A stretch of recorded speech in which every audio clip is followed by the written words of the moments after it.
Hi everyone. So today I wanted to switch gears a little bit and take a bit of a different lens on the employee experience and workplace culture. I think as culture strategists and HR strategists, sometimes we fall into the trap of thinking of everything in terms of the organization.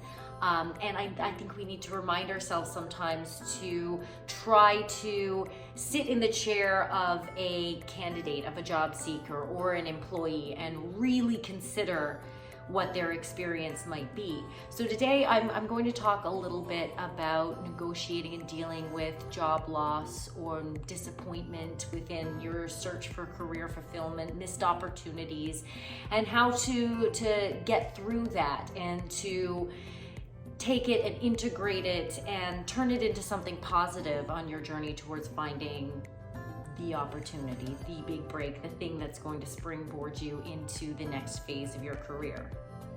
When I was in my early 20s, just about 10 years ago, I lost my first job and it was devastating. I was shook. It shook me up. I was in a field that I thought was going to be very formative in terms of my next career steps. It was an entry-level job, but I felt it was very promising.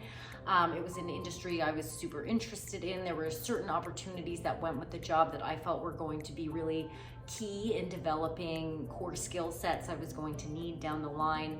And at the time, I had also just been offered a position in a really competitive, amazing master's program at a university here in Toronto. And I had turned down that position in that master's program 3 days before I was let go from that job. And I remember getting the news and going into a broom closet of some sort and calling my best friend and just crying and feeling completely lost and derailed, really derailed. You know, everything that I had thought was completely thrown off, and everything that I had planned for and hoped for, and all of the the dreams and the stakes that I had pinned on this opportunity were gone. And I had no backup plan. I had just my backup plan a few days ago.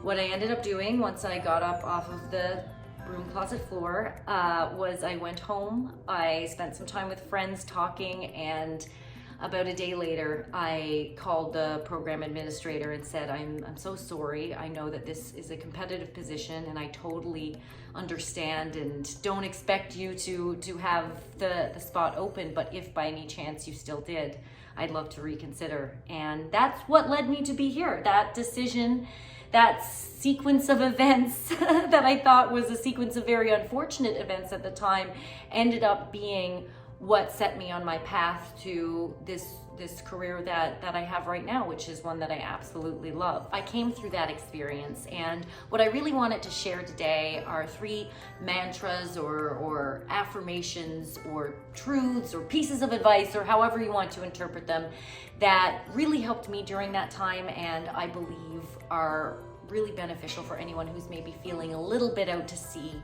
who perhaps has just lost out on an opportunity they thought they had in the bag, or potentially been let go from a job that they thought was really going to take them somewhere.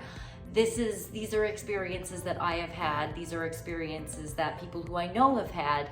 And these 3 things will, I believe, help you negotiate that situation and navigate those waters.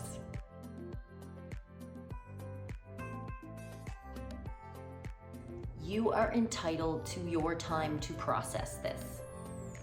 It may seem counterintuitive to take that time when you're in the midst of a job search, or if you've just been let go, it might seem like, oh my gosh, what's gonna happen now? I've got to get back on the horse. I've got to get going.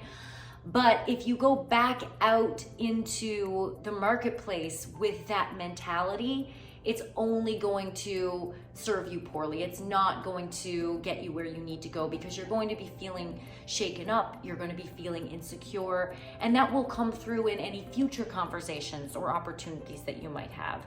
So my advice is whatever it is, whatever time frame feels right to you, and whatever you need to do during that time frame. Maybe you need to get out of town, maybe you need to spend some time with your family or your friends. It's natural to feel shaken up over these types of events in our lives. It's completely understandable, and rushing back out, tamping those feelings down, not processing or dealing with whatever issues or insecurity this may or may not have brought up for you, it's not something that's going to serve you long term if you're looking for an opportunity that's going to bring you passion and fulfillment and enjoyment.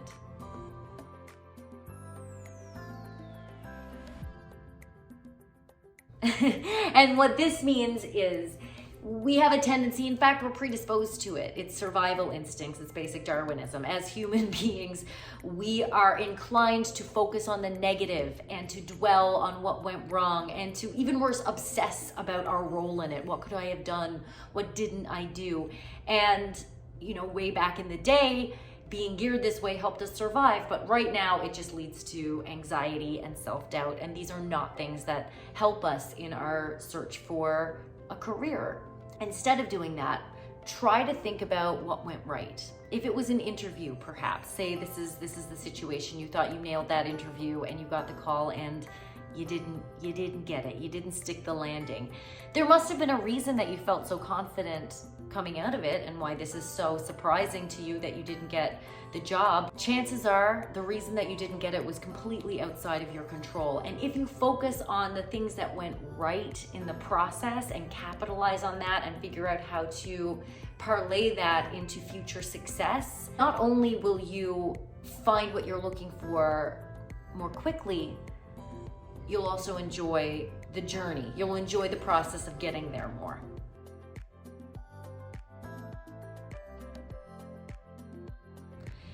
And this really is the only thing that's important when it comes to pursuing your passions and pursuing your purpose and your dreams, is taking the knocks and getting back up again and applying the things that you learned in the process to future opportunities. So maybe you didn't get this one. What happened in that process that you can take and learn and mold into something better for the next time? Maybe it's the way that you answered a certain question. Maybe you're starting to pick up on certain narratives within the interview process and things that all companies are asking. You can focus in on that. Understanding that when you're in a job where you don't get to do certain things, you become disengaged. How do you keep yourself engaged? What are the learnings that you can take from the unfortunate set of circumstances that you've just gone through, and create resiliency, create a stronger approach for next time that's ultimately going to make you a happier person and a better professional? Even though this might sting right now, it's not the end. It's okay to be disappointed over a job you didn't get or a job that you just lost, but don't let it derail you as if it were your dream job, as if it were your big break or your next big opportunity. Don't fall into the trap of treating it that way when you're processing it, because it wasn't it. If you're not in that role right now, it wasn't for you. The next one is out there. Also, you can probably take comfort in the fact that every single influencer and household name and, kind of big personality who's shaped the way we know the world as it is today has gone through multiple failures before they were successful. They all did one thing the same. And that was, for as many times as they fell down, they got back up one more time. One more time than they fell down, they got back up and they tried again. And that's the commonality between all of these hugely successful people who are realizing their passions, who are shaping the world as they know it. They know how to get up again. My name is Chelsea. I'm the founder of Drift Employer Brand and Culture Consulting. I create strategies for companies who love their people and want to show it, and I give advice for people who are seeking real career fulfillment. So if you like what you saw, if you're interested in this content, please like, subscribe, follow my socials, visit my site, and reach out. I love to talk about this stuff. Thanks for watching.